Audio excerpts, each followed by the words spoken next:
Hi guys, ang ganda ng view oh. Ayan, ayan. Quick share lang po para mawala yung stress nyo. Pero kung gusto nyong yung mga ola na hindi sa inyo magbibigay ng stress at buo nyo pang matatanggap, may mai-share ako sa inyong tatlo. Yung first ko ay si Kasyalo. Buo mo siyang matatanggap guys, isang ID lang at hindi ka niya kukulitin pag palapit na yung due date. At kung good payer ka, tumataas naman siya every time na natatapos mo yung loan mo. Yung second po ay si second po ay si Salmon Credit. Yun naman ay revolving credit. So, every time na nagbabayad ka, for as long as good standing yung account mo, kaagad ka nakaka-reload. Wala pong bawas pag nag-transfer ka from Salmon Credit to your GCash. So, kaagad siya nako-convert sa cash.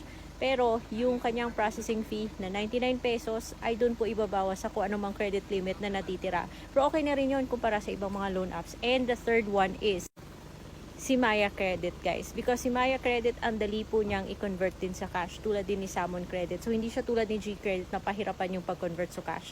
At pag nag-convert ka sa cash, syempre buo mo silang matatanggap. At for as long as good payer ka, of course, nakaka-reloan ka agad. So after mo magbayad ng loan. So yung tatlong to, 30 days po sila to pay. So hindi po sila pa 7 days. Hindi sasakit yung ulo mo dahil hindi po sila makulit kapag papalapit na yung due date mo.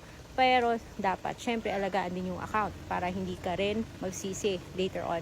So kung gusto nyo malaman more details about these loan apps, make sure na punta kayo sa channel ko, Ate Red on YouTube, kasi doon na-explain ko yung mga loan apps na to. Bye!